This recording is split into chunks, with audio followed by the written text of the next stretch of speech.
राष्ट्रिय सभा निर्वाचनका लागि 7 प्रदेशमा उम्मेदवारी दर्ता। सत्तारूढ दलले साझा उम्मेदवारी दिँदा एमाले एक्लै।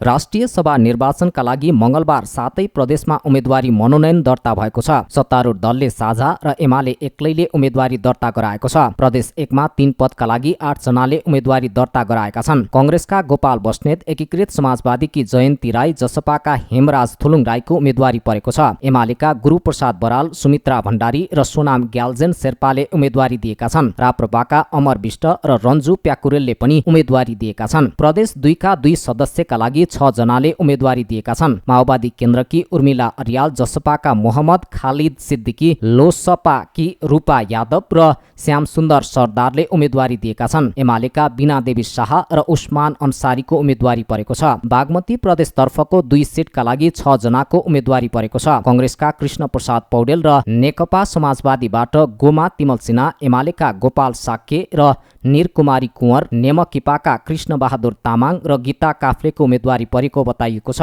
गण्डकी प्रदेशका 3 सदस्यका लागि एमालेका पुण्य प्रसाद पौडेल, लीला थन्नेत र अर्जुन कुमार सोनामको उम्मेदवारी परेको छ। गठबन्धनका तर्फबाट माओवादीका सुरेश आले मगर, भुवन सुनार र कांग्रेसकी कमला पन्तले उम्मेदवारी दर्ता गराएका छन्। लुम्बिनीका 3 सदस्यका लागि 6 जनाको उम्मेदवारी परेको छ। एमालेको तर्फबाट रामदयाल गुप्ता, भारती खनाल उपाध्याय र कृष्ण सुनारले मनोनयन दर्ता गराएका छन्। त्यस्तै कांग्रेसका युवराज शर्मा, एकीकृत समाजवादीका राज्य लक्ष्मी गैरे र राष्ट्रिय जनमोर्चाका तुलबहादुर विश्वकर्माले मनोनयन दर्ता गराएका छन्। कर्णाली प्रदेशमा 3 पदका लागि 6 जनाको उम्मेदवारी परेको छ। माओवादी केन्द्रका नरबहादुर विष्ट, कांग्रेसकी दुर्गा कुमारी गुरुङ, एकीकृत समाजवादीका उदय बहादुर बोहराले उम्मेदवारी दिएका छन्। एमालेका चुडामणि शर्मा, पदम बहादुर माझी र गंगा थापा महतले उम्मेदवारी दिएका छन्। सुदूरपश्चिमका 3 सदस्यका लागि पनि 6 जनाको उम्मेदवारी परेको छ। एकीकृत समाजवादीकी गरिमा शाह, माओवादी केन्द्रका जगत पार्की र कांग्रेसका नारायण मिश्रले उम्मेदवारी दिएका छन्। एमालेका सन्तोष कुमारी शर्मा थापा,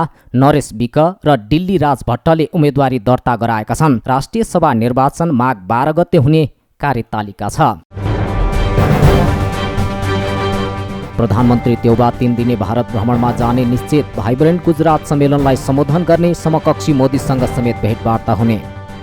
प्रधानमन्त्री शेरबहादुर देउबा 3 दिने भारत भ्रमणमा जाने निश्चित भएको परराष्ट्र मन्त्रालयले जनाएको छ। प्रधानमन्त्री देउबा 25 पुसमा नयाँ दिल्ली प्रस्थान गर्ने तय भएको हो। उनले 26 पुसमा गुजरातको अहमदाबादमा आयोजना हुने भाइब्रेन्ट गुजरात सम्मेलनलाई सम्बोधन गर्ने भएका छन्। सम्मेलनमा सहभागी हुनकै लागि भारतका प्रधानमन्त्री नरेन्द्र मोदीले देउबालाई निम्तो दिएका हुन्। नेपाल र भारतका परराष्ट्र मन्त्रालयले यही साता देउबाको भारत भ्रमणको मिति र कार्यक्रम एकैसाथ सार्वजनिक गर्ने तयारी गरेका छन्। प्रधानमन्त्री देउबाका सबै भेटवार्ता गुजरातमै हुने तय भएको छ। भारतीय प्रधानमन्त्री नरेन्द्र मोदी गुजरातमै हुने भएकाले नयाँ दिल्लीमा यसपटक भेटवार्ता नहुने प्रधानमन्त्री देउबाको निजी सचिवालयले जनाएको छ। प्रधानमन्त्री 25 पुसमा नयाँ दिल्ली ट्रान्जिट भएर अपराह्न गुजरात पुग्नेछन्। भारतीय समकक्षी मोदीले विदेशी राष्ट्र प्रमुख, सरकार प्रमुख एवं प्रतिनिधि मण्डलका लागि आयोजना गर्ने स्वागत समारोहमा देउबा सहभागी हुनेछन्। उनी सहित आधा दर्जन सरकार राष्ट्र प्रमुख गुजरात सम्मेलनमा सहभागी हुने कार्यक्रम छ। प्रधानमन्त्री देउबाले भ्रमणको दोस्रो दिन 26 पुसमा भाइब्रेन्ट गुजरात सम्मेलनको उद्घाटन सत्रलाई सम्बोधन गर्ने कार्यक्रम छ। त्यही दिन उनले भारतीय समकक्षी मोदीसँग द्विपक्षीय औपचारिक वार्ता गर्नेछन्। प्रधानमन्त्री देउबा सानो आकारको प्रतिनिधि मण्डल सहित भारत जाने गरी तयारीमा लागेका छन्। देउबाले भारतसँग सीमा समस्या समाधान, विगतमा भएका सम्झौताहरूको कार्यान्वयन, कोभिड-19 पछि आर्थिक पुनरुत्थानमा भारतको सहयोग तथा नेपालमा भारतीय लगानीको बढोत्तरी, ऊर्जा, डुबान लगायतका समस्याबारे छलफल गर्ने गरी एजेन्डा तयार पारिएको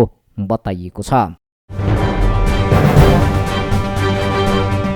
ललिता निवास प्रकरणका मुख्य आरोपित शोभाकान्त ढकाल राजस्व छलीको मुद्दामा तानिए। ढकाल सहित 5 जना विरुद्ध 2.5 अर्बको मुद्दा दायर। राजस्व अनुसन्धान विभागले 1 अर्ब 20 करोड रुपियाँको कर छलीको आरोपमा 5 जना विरुद्ध विशेष अदालत पाटनमा मुद्दा दायर गरेको छ। काठमाडौँको नागार्जुन नगरपालिका वडा नम्बर 1 नर्सरी चोकको आनसान इन्टरनेसनल कम्पनीका 4 जना सञ्चालकहरू शोभाकान्त ढकाल, सरोज ढकाल, उमाकुमारी ढकाल र सान्टु ढकाल तथा लेखा परीक्षण गर्ने फर्म राजेश्वर एन्ड कम्पनीका प्रमुख राजेश्वर श्रेष्ठ विरुद्ध विभागले कर छलीको मुद्दा दर्ता गरेको हो। उनीहरूले नक्कली तथा झुटा भ्याट बिल र अन्य वित्तीय विवरण तयार गरी तिर्नुपर्ने कर नतिरेको राजस्व अनुसन्धान विभागले जनाएको छ। उनीहरूले भ्याटतर्फ 42 करोड 26 लाख रुपियाँ, आयकरतर्फ 68 करोड 48 लाख रुपियाँ र लाभांशतर्फ 9 करोड 74 लाख रुपियाँ गरी 1 अर्ब 20 करोड 49 लाख रुपियाँ कर छलेको देखिएको विभागको दाबी छ। 1 अर्ब 20 करोड 49 लाख रुपियाँको दोब्बर हुन आउने 2 अर्ब 40 करोड 98 लाख रुपियाँ बिगो माग दाबी गरी मुद्दा दायर गरिएको विभागले जनाएको छ।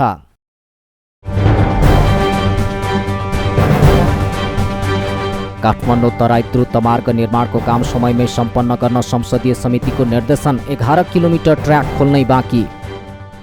राष्ट्रिय सभा अन्तर्गतको प्रत्यायोजित व्यवस्थापन तथा सरकारी आश्वासन समितिले काठमाडौँ तराई मधेस द्रुत मार्ग निर्माणको काम समयमै सम्पन्न हुने गरी अगाडि बढाउन सरकारलाई ध्यानाकर्षण गराउने भएको छ। समितिको मङ्गलबार बसेको बैठकमा समितिले स्थलगत अनुगमनको क्रममा 11 किलोमिटर फास्ट ट्र्याक खोल्न नै बाँकी रहेको देखिएको र पुल निर्माणको काम समेत सुरु नभएको पाइएकाले सरकारको सरोकारवाला निकायसँग छलफल गर्ने निर्णय गरेको हो। नेपाल सरकारको लक्ष्य अनुसार आर्थिक वर्ष 2080-81 सम्ममा काम सम्पन्न हुनेमा दुविधा देखिएको समिति सभापति रामनारायण बिडारीले बताएका छन्। तोकिएकै समयमा काम सम्पन्न गर्नको लागि आवश्यक बजेट विनियोजन, वन सम्बन्धी कामहरू र आवश्यक स्वीकृति दिनुपर्ने विषयमा सरकारका सम्बन्धित मन्त्रालयहरूलाई आगामी समिति बैठकमा बोलाएर आवश्यकता अनुसारको ध्यानाकर्षण तथा निर्देशन दिने उनले बताए। आज फास्ट ट्र्याकमा हामी यो समितिका सबै मान्य सदस्यहरू स्थलगत निरीक्षण गर्न गएका थियौँ। यो सरकारी आश्वासन सम्बन्धी कुरा अन्तर्गत हामी त्यो निरीक्षण गर्न गएका हौँ। आयोजना प्रमुख सहितले हामीलाई सबै कुरा देखाउनु भयो। हामीले 5वटा ठाउँका महत्त्वपूर्ण पुलहरू र अत्यन्तै जटिल सुरुङहरू बनाउने कुरामा हामीलाई ब्रिफिङ गर्नुभयो र त्यहाँ गएर हेर्दाखेरि 11 किलोमिटर फास्ट ट्र्याकको 72 किलोमिटर मध्ये 11 किलोमिटर फास्ट ट्र्याकको ट्र्याक खोल्न नै बाँकी रहेछ। सुरुङ बनाउने ठाउँहरू र ठुला पुलहरू बनाउने करिब 75 मिटर अल्कोसम्मका पुलहरू रहेछन्। त्यो बनाउने कार्यमा चाइनिज ठेकदारहरू आएर क्याम्प राख्ने र औजार इक्विपमेन्टहरू झिकाउने कामसम्म सुरु भएको रहेछ। अरू काम सुरु भएको रहेनछ। 81 सालसम्म 80-81 आर्थिक वर्ष 80-81 सम्ममा यो कार्य सिद्ध्याउने नेपाल सरकारको जुन योजना थियो त्यो योजना त्यही अवधिमा सकिने कि नसकिने भन्ने दुविधा हुन गयो। समितिको मङ्गलबारको बैठकमा समिति सदस्यहरूले द्रुत मार्ग निर्माणको कामले गति लिनुपर्ने धारणा राखेका थिए। समितिको आगामी बैठक छिट्टै राखेर काठमाडौँ तराई मधेस द्रुत मार्ग निर्माणको कामलाई गति दिने गरी आवश्यक अनुसार निर्देशन दिने समिति सभापति बिडारीको भनाइ छ।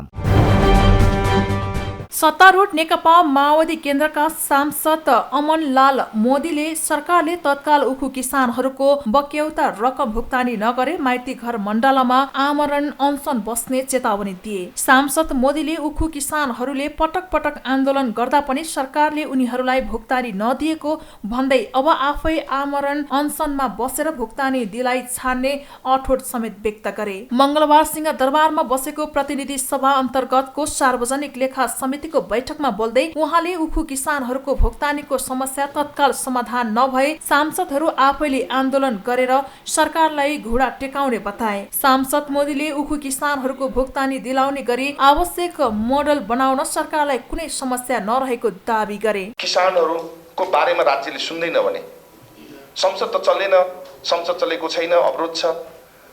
र किसानहरूले अब आन्दोलन गर्नु पर्दैन। उखुको किसानहरूले या किसानहरूले जो मलको कुरा गरे उखु किसानको बारेमा नै अब म चाहिँ तपाईँहरू सम्बन्धित ठाउँमा गर्नुभएको किसानहरू माइती मण्डल आउँदैन, हामी आमरण अनसन बस्छौँ, अनसन हामी बस्छौँ, आन्दोलन हामी गर्छौँ। यो कुरा चाहिँ घोषणा हो। यदि हामी सांसदहरू नै बस्यौँ भने म त बस्छु। तपाईँहरूलाई चाहिँ यो कुराहरू सल्टाउनु भने हामी आमरण अनसन बसेर पनि आन्दोलन गरेर पनि तपाईँहरूलाई चाहिँ घुँडा टेकाउँछु। बैठकमा बोल्दै नेपाली कांग्रेसका सांसद राजेन्द्र कुमार केसीले उखु किसानहरूको भुक्तानी तत्काल गर्न सरकारलाई सचेत गराए। उनले कुनै पनि किसानले फेरि आन्दोलन गर्नु नगर्ने गरी सरकारले उनीहरूको समस्या समाधान गर्न ढिलाइ गर्न नहुने स्पष्ट पारे। भुक्तानी किसानहरूले तत्काल पाउनु पर्यो, केही चाहिँ त्यसको चाहिँ आइचिप भइरहेछ भन्ने पनि सचिवजीबाट आयो, त्यो राम्रो पक्ष हो। तर यसलाई अब निर्मूलै पार्ने किसिमले कुनै पनि किसानहरू फेरि रत्तबारमा अथवा चाहिँ उसमा आउनु नपर्ने किसिमले चाहिँ प्रशासनले काम गरिदियोस् भन्ने यो लेखा समितिको एउटा अनुरोध हो।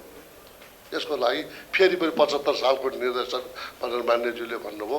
फेरि अर्को पटक हामीले बोलाउँदै गर्दा किसानले चाहिँ दुःख नपाओस्। नेकपा माओवादी केन्द्रकी अर्का सांसद धर्मशिला चापागाईले समितिले पटक पटक उखु किसानको भुक्तानी गर्न दिएको निर्देशन सरकारले व्यवस्था गरेको भन्दै आपत्ति जनाए। उनले सरकारले किन उखु किसानहरूलाई भुक्तानी दिन नसकेको भनी पटक पटक प्रश्न समेत गरे। निर्देशन दिँदै जाने अनि कार्यदल बन्दै जाने, प्रतिवेदन तपाईलाई मात्रै आरोप होइन सचिवज्यू, यस्ता प्रतिवेदन धेरै हेर्यौँ हामी पनि। 15-16 वर्ष भयो यहीँ रुमल लिएको। प्रतिवेदनको हालत यस्तै हुने भने के मुलुक अगाडि बढ्छ।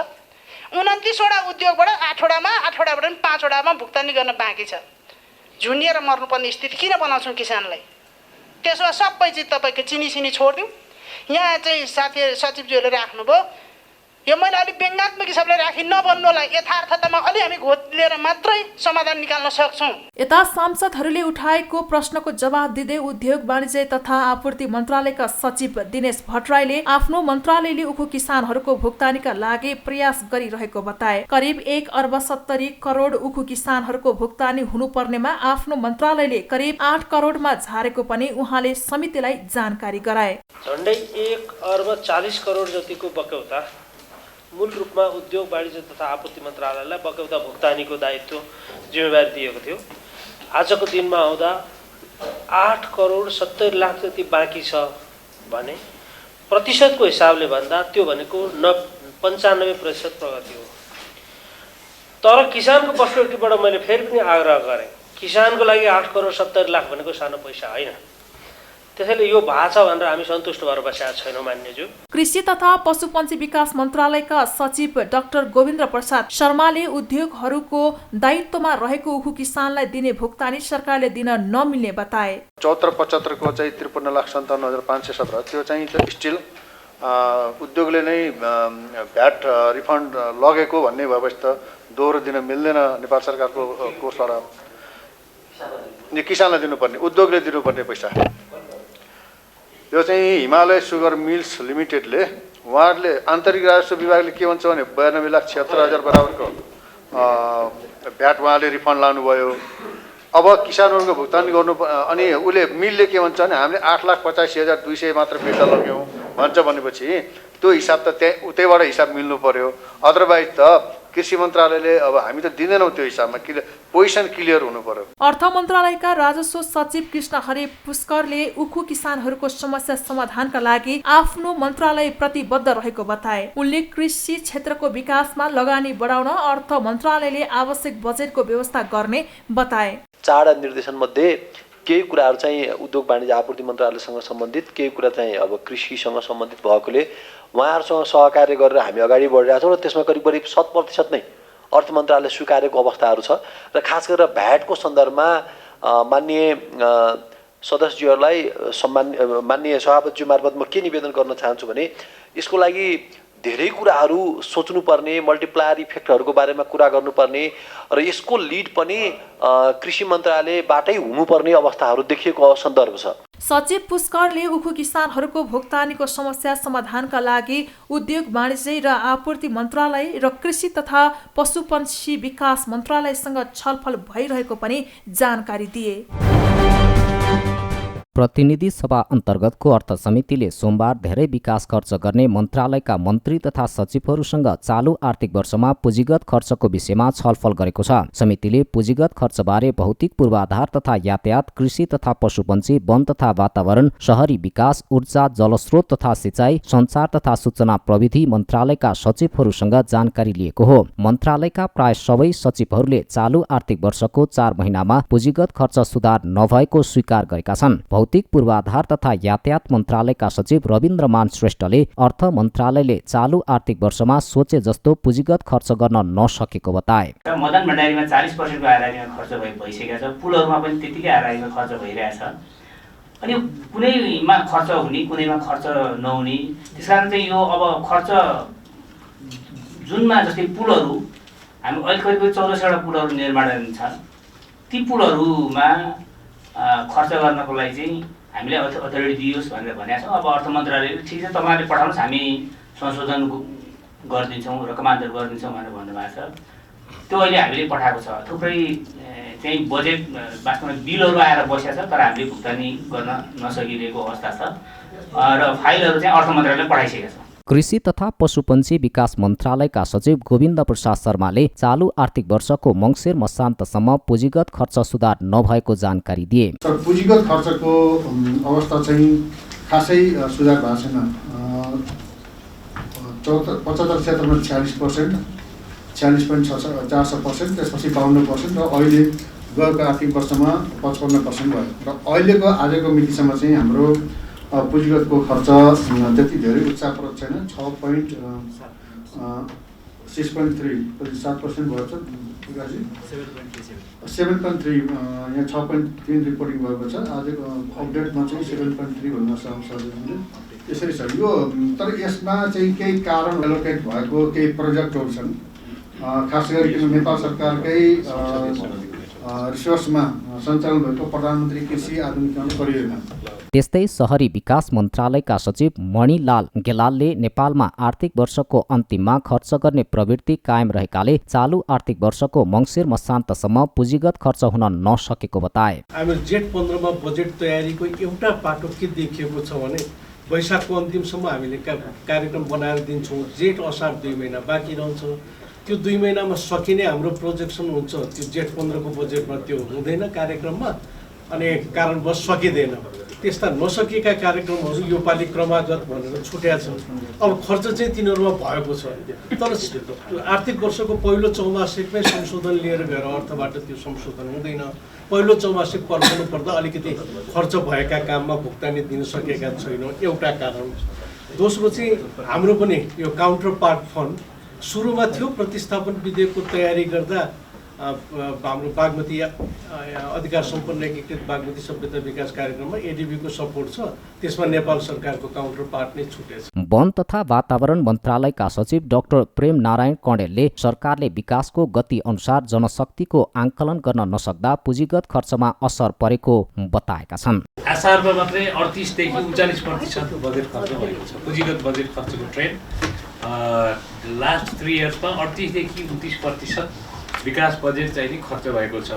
त्यसो हुनाले अन्तिमतिर खर्च हुने ट्रेन्ड अरू मन्त्रालयहरूमा जस्तो छ त्यस्तै छ। तर हाम्रोमा अलिकति विशेषता पनि फरक छ। अघि माननीय पूर्व अर्थमन्त्रीले भन्नुभएको थियो केहीका चाहिँ नि स्पेसियलिस्टहरू छन्, केही विशिष्टताहरू छन्। हामीले चाहिँ वृक्षारोपण गर्नुपर्ने र असारको वरिपरि नै पानी परेको बेलामा जेठपछि गर्नुपर्ने केही कार्यक्रमहरू तेस्रो चौमासिकमा बढी बजेटको कन्सन्ट्रेसन भएको कारणले पनि 39% चाहिँ नि बजेट 38-39% को हाराहारीमा अन्तिम महिनामा खर्च भएको कुरा मैले विनम्र अनुरोध गर्न चाहन्छु। ऊर्जा जलस्रोत तथा सिँचाइ मन्त्रालयका सचिव देवेन्द्र कार्कीले ऊर्जा मन्त्रालयको पुँजीगत खर्चमा कुनै समस्या नभएको बताए। उनले ऊर्जा क्षेत्रमा निजी क्षेत्रको प्रशस्त लगानी भएकाले पुँजीगत खर्च राम्रो रहेको बताए। 76-77 मा 80 अरब भयो, 77-78 मा 72 अरब भयो, अहिले करिब 71 अरब छ। त्यसकारण प्रत्येक वर्ष चाहिँ घट्दै गइरहेको छ। घट्दै गएपछि ऊर्जा क्षेत्रमा निजी क्षेत्रको प्रशस्त लगानी भएको हुनाले ऊर्जा उत्पादन चाहिँ प्रशस्त रूपमा भइ नै रहेको छ। अरू सरकारले गर्नुपर्ने कामहरू पनि गरिरहेकै छ। खर्चको स्थिति पनि ऊर्जा सेक्टरलाई मात्रै छुट्याएर हेर्दा त्यति नराम्रो छैन। यो प्रथम त्रैमासिकको अहिलेसम्मको खर्च यसमा 2वटा क्षेत्र छ ऊर्जाको। एउटा वित्तीय व्यवस्थापन गर्नुपर्ने, एउटा चाहिँ सरकारको विधायक मार्फत खर्च हुने। अब त्यो 71 अरबमा सिधै 13 अरब 71 करोड चाहिँ मन्त्रालय तथा विद्युत विकास विभागतर्फ जान्छ भने 57 अरब चाहिँ वित्तीय व्यवस्थापन अन्तर्गत नेपाल विद्युत प्राधिकरणले खर्च गर्ने हो। त्यस्तै सञ्चार तथा सूचना प्रविधि मन्त्रालयका सचिव डाक्टर वैकुण्ठ अर्यालले सञ्चार मन्त्रालय विगतदेखि पुँजीगत खर्च गर्न पछाडि नरहेको बताए। सञ्चार मन्त्रालय चाहिँ पुँजीगत खर्च गर्नेमा त्यति धेरै पछाडि परेको मन्त्रालय होइन। विगत 3 वर्षको कुरो हेर्ने हो भनेदेखि 75-76 हामीले 83% भन्दा बढी खर्च गरेका थियौँ। 76-77 कोभिडको कारणले पछिल्लो समय अलिकति खर्च भएन, त्यसैले 72 झऱ्यो। 77-78 फेरि 94% चाहिँ हामीले खर्च गरेका थियौँ। त्यसैले गर्दाखेरि त्यति धेरै होइन।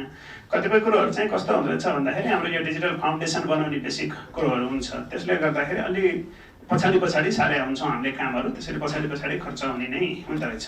जस्तै यसै वर्षको कुरो गर्ने हो भनेदेखि पहिलो चौमासिकमा हामीले जुन खर्च गर्छौँ, पहिलो त्रैमासिकमा जुन खर्च गर्छौँ भनेको थियौँ, त्यतिखेरको खर्चको तुलनामा झन्डै 80% चाहिँ हामीले टोटलमा खर्च गऱ्यौँ। तथापि पुँजीगत खर्च चाहिँ त्यतिखेर कमजोर भयो पहिलो त्रैमासिकमा। डाक्टर सचिवले अन्य मन्त्रालयको जस्तो सञ्चार मन्त्रालयको योजनामा 5 देखि 6 अर्बको बजेट नभएको बताएका छन्। उनले सञ्चार मन्त्रालयको सबै योजना गरेर जम्मा 2 अर्बको मात्र योजना रहेको जानकारी दिए।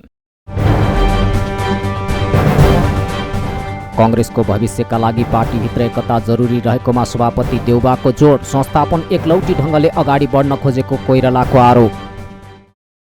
प्रधानमन्त्री एवं नेपाली कांग्रेसका सभापति शेरबहादुर देउबाले कांग्रेसलाई एक ढिक्का बनाएर लैजाने बताएका छन्। धरान 2 मा नवनिर्मित नेपाली कांग्रेसको क्षेत्र नम्बर 1 को पार्टी कार्यालय उद्घाटन कार्यक्रमलाई मंगलबार संक्षिप्त सम्बोधन गर्दै देउबाले पार्टीलाई एक ढिक्का बनाएर लैजाने बताएका हुन्। उनले पार्टीभित्र एकता जरुरी रहेकोमा जोड दिँदै एकताले पार्टी र सरकार दुवै बलियो हुने बताए। धरानमा कांग्रेसले कहिले जित्दैन भन्ने धारणालाई उपनिर्वाचनले गलत साबित गरिसकेको पनि देउबाले बताए। उनले सबैको सहयोगले पुनः पार्टी सभापति भएको उल्लेख गर्दै आफ्नो अन्तिम कार्यकाल भएको पनि बताए। मंगलबार धरान पुगेका प्रधानमन्त्री देउबाले धरान 6 पानबारी स्थित निर्माण भएको फोहोर प्रशोधन केन्द्रको पनि उद्घाटन गरेका छन् भने धरान 8 मा निर्माण भइरहेको स्मार्ट बस पार्कको पनि अवलोकन गरेका छन्। नेपाली कांग्रेसका नेता डाक्टर शेखर कोइराला समूहले सभापति शेरबहादुर देउवा एकलौटी ढङ्गले अघि बढ्न खोजेको आरोप लगाएको छ। 32 पुतली स्थित अनुपम फुडल्यान्डमा मंगलबार बसेको बैठकले देउवा एकलौटी ढङ्गले अघि बढ्न खोजेको आरोप लगाएको हो। विधानले सभापति देउवालाई 33 जना केन्द्रीय सदस्य मनोनित गर्ने अधिकार दिएको छ। अहिलेसम्म देउवाले 13 जनालाई केन्द्रीय सदस्य मनोनित गरेका छन्। आफ्नो समूहबाट महाधिवेशनमा उम्मेद्वार रहेर पराजित भएका नेता देउवाले केन्द्रीय सदस्य बनाएका छन्। तर शेखर समूहबाट पदाधिकारी लडेर पराजित भएका नेताहरूलाई भने देउवाले केन्द्रीय समितिमा मनोनित गरेका छैनन्। 2 चरणमा देउवाले केन्द्रीय सदस्य मनोनित गर्दा एकलौटी गरेको निष्कर्ष शेखर समूहको छ। राष्ट्रिय सभाका उम्मेद्वार बनेका नेताहरूको सन्दर्भमा टिप्पणी नभए पनि उम्मेद्वार छनौटमा पर्याप्त छलफल नभएको प्रति भेलाले असन्तुष्टि जनाएको हो। रामचन्द्र पौडेल र शशाङ्क कोइराला शेखर समूहमा देखिएका छैनन्।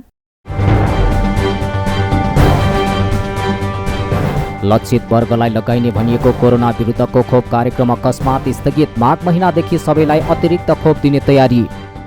स्वास्थ्य तथा जनसङ्ख्या मन्त्रालयले आजबाट सुरु गरेको कोरोना विरुद्धको थप मात्रा खोप कार्यक्रम स्थगित गरेको छ। मंगलबार मन्त्रालयले सूचना जारी गर्दै प्राविधिक विषयहरू छलफल तथा तयारी गरी आगामी माघ महिनादेखि थप मात्रा खोप लगाउने बारे जानकारी गराउने भन्दै हाललाई लक्षित वर्गलाई लगाउने भनिएको तेस्रो मात्रा खोपको कार्यक्रम स्थगित गरेको हो। सूचनामा मन्त्रालयले सबै नागरिकलाई कोरोना विरुद्धको पूरा मात्रा खोप चाँडै उपलब्ध गराउन महत्त्वपूर्ण भएको भन्दै राष्ट्रिय खोप अभियानलाई द्रुत गतिमा सञ्चालन गर्न आवश्यक रहेको औलाएको छ। मन्त्रालयले सोमबार विज्ञप्ति जारी गर्दै मंगलबारदेखि वृद्ध दीर्घ रोगी लगायतलाई कोरोना विरुद्धको तेस्रो मात्रा खोप कार्यक्रम सञ्चालन गरेको थियो।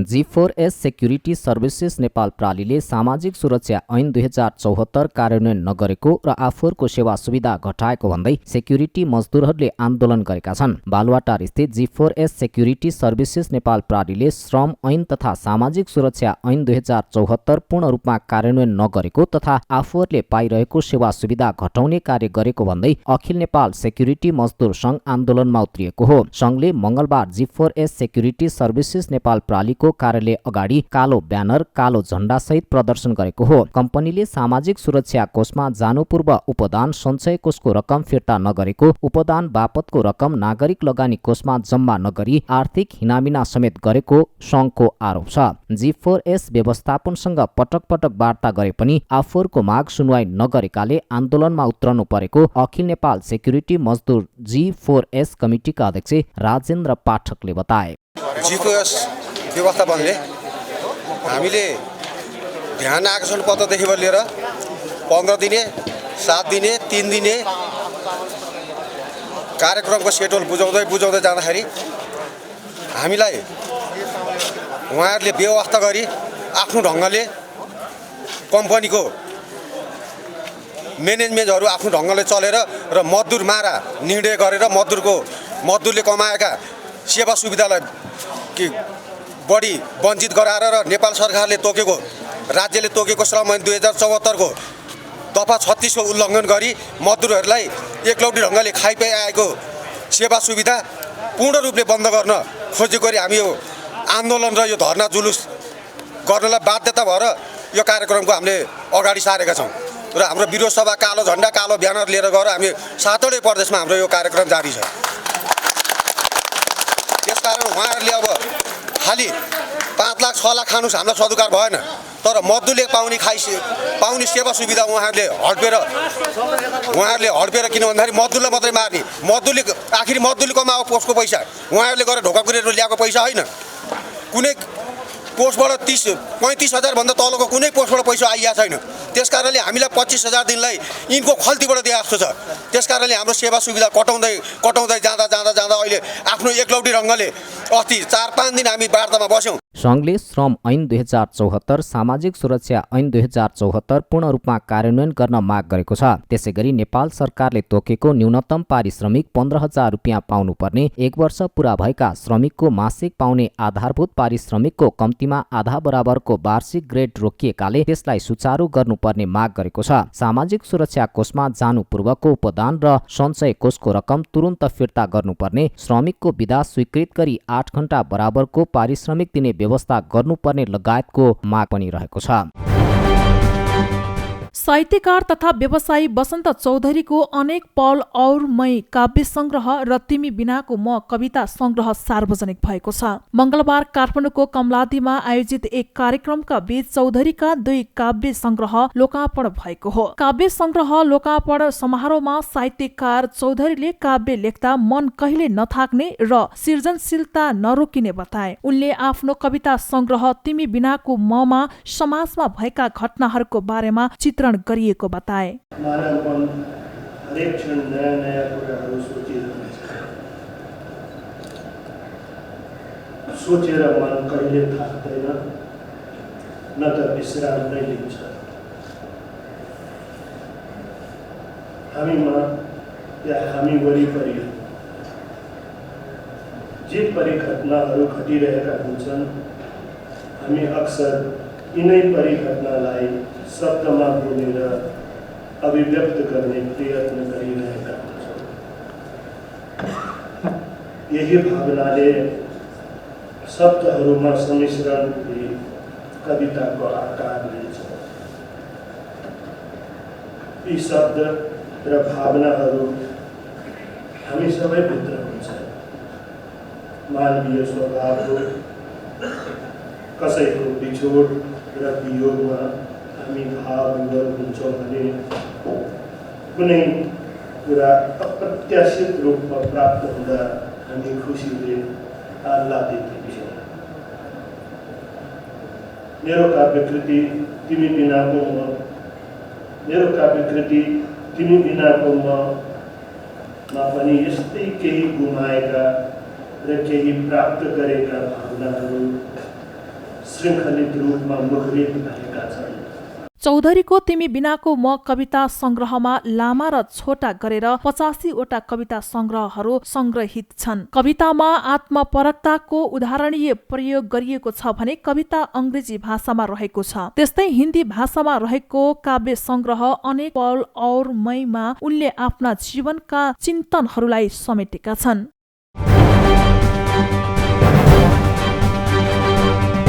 र पूर्व कप्तान मल्लसहित सबै खेलाडी क्रिकेटको बन्द प्रशिक्षणमा सहभागी, सधैँ कप्तान बन्न क्रिकेटमा नआएको मल्लको प्रश्नोक्ति। क्रिकेट खेलाडी र नेपाल क्रिकेट सङ्घ क्यानको विवाद मिलेसँगै फेब्रुअरीमा ओमानमा हुने 2020 विश्वकप छनौट खेलका लागि मङ्गलबारबाट सबै खेलाडी बन्द प्रशिक्षणमा उपस्थित भएका छन्। क्यानले सार्वजनिक गरेको 30 खेलाडी मध्ये मङ्गलबार कारबाहीमा परेका 4 खेलाडी सहित सबै जसो खेलाडी मैदानमा देखा परेका हुन्। मङ्गलबारको प्रशिक्षणमा नेपाली राष्ट्रिय टिमका पूर्व कप्तान ज्ञानेन्द्र मल्ल सहित अन्य खेलाडीले पनि प्रशिक्षण स्थलमा सहभागिता जनाएका छन्। कीर्तिपुर स्थित त्रिभुवन विश्वविद्यालयको मैदानमा 28 खेलाडीसँगै अभ्यास गरिरहेका पूर्व कप्तान ज्ञानेन्द्र मल्लले सबै विवाद बिर्सिएर अब विश्वकप छनौटमा ध्यान केन्द्रित गर्ने बताए। वर्गीकरणको विषयपछि सतहमा देखिएको खेलाडी र क्यानबीचको समस्या समाधान भएको उनले बताए। आगामी बेला चाहिँ यो मापदण्डको आधारमा 22मा जसरी क्यानले निर्धारण गर्छ त्यसरी जाउँ भन्ने कुरा थियो, तर अब हुन सकेन विभिन्न कारणवश। तर पनि यो चाहिँ हामी बाहिर भन्दा पनि भित्र बसेर सल्टाउन चाहिरहेको थियो होइन। अब लेटली सबै कुराहरूलाई राखेर होइन, अरू कुराहरू अब बाहिर आफ्नो कुराहरू इगोहरूलाई बाहिर राखेर चाहिँ नेपाल क्रिकेटको लागि भविष्यको लागि र हामी सबैको लागि भनेर जुन यो इम्पोर्टेन्ट टुर्नामेन्ट पनि आइरहेछ त्यसको लागि चाहिँ एक ठाउँमा बस्नुपर्छ र हामीले नै अगाडि बढाउनुपर्छ क्रिकेट भन्ने हिसाबले जे भयो होइन। अबको दिनमा अब हाम्रो गोल भनेको अगाडि बढ्ने नै हो। अब कस्तो पाउनु भयो भन्दा पनि अब त्यो अलि यसलाई चाहिँ सबैजना बसेर यसलाई चाहिँ पहिले नै यही कुरा चाहिँ पहिल्यै राखेको भए गरेको भइदिए यो इस्यु हुन्थ्यो जस्तो मलाई लाग्दैन। तर पनि अब ठिक छ, जे पनि हुन्छ राम्रोको लागि हुन्छ होइन। यसले गर्दाखेरि मेबी अब अझ बेटर अन्डरस्ट्यान्डिङ पनि सबैमा आयो होला, प्लेयरदेखि लिएर बोर्डदेखि लिएर एउटा बन्डिङ पनि जुन बिचमा अलिकति कम्युनिकेसन ग्याप्सहरू पनि धेरै भएको जस्तो लाग्छ मलाई। सो त्यसलाई चाहिँ एउटा भनौँ न सौहार्द रूपले चाहिँ अगाडि बढ्नुपर्छ भन्ने। मङ्गलबार मैदानमा सञ्चारकर्मीसँग बोल्दै नेपाली राष्ट्रिय क्रिकेट टोलीका सदस्य ज्ञानेन्द्र मल्लले आफू सधैँभरि कप्तान बन्नको लागि नआएको बताए। बोर्ड र खेलाडीसँग पहिले नै यसरी छलफल भएको भए यो विवाद यस्तो अवस्था नआउने भन्दै मल्लले बिना जानकारी कप्तानबाट हटाउँदा दुःख लागे पनि सधैँ कप्तान बन्नुपर्छ भन्ने अडानमा नरहेको बताए। मल्लले आत्मसम्मानका हिसाबले अलि अप्ठ्यारो महसुस भएको भन्दै देश आफ्नो र परिवारका लागि खेल्ने बताए। होइन, फर्स्ट अफ अल त अब अलिकति दुःख लाग्यो होइन। अब जुन यत्रो वर्ष क्रिकेटलाई दियो र बिना कारण अब यो इस्युको मुद्दा लिएर र विभिन्न कुराहरू अब निकालेर जसरी गर्नुभयो त्यसले चाहिँ अलिक गाह्रो भएको थियो होइन पर्सनल्ली होइन। किनभनेदेखि कहिले पनि बोर्डको अगेन्स्टमा जाने अथवा बोर्डलाई निचा गराउने यस्तो कहिले पनि गरेको होइन। त्यो गर्ने भइदिए हामी अब अरू पनि बाटो अपनाउँथ्यौँ होला, जान्थ्यौँ होला, खेल्दैनथ्यौँ होला होइन। तर यत्रो वर्षदेखि केही नहुँदा पनि खेलिरहेको छौँ भनेदेखि अब अहिले एउटा रेस्पेक्टेबल छ होइन। त्यो हुँदाखेरि चाहिँ अझ एड्रेस हुनु पऱ्यो भन्ने कुराले गर्दाखेरि अरू आरोपहरू लाएर गर्दाखेरि चाहिँ दुःख लाग्यो होइन।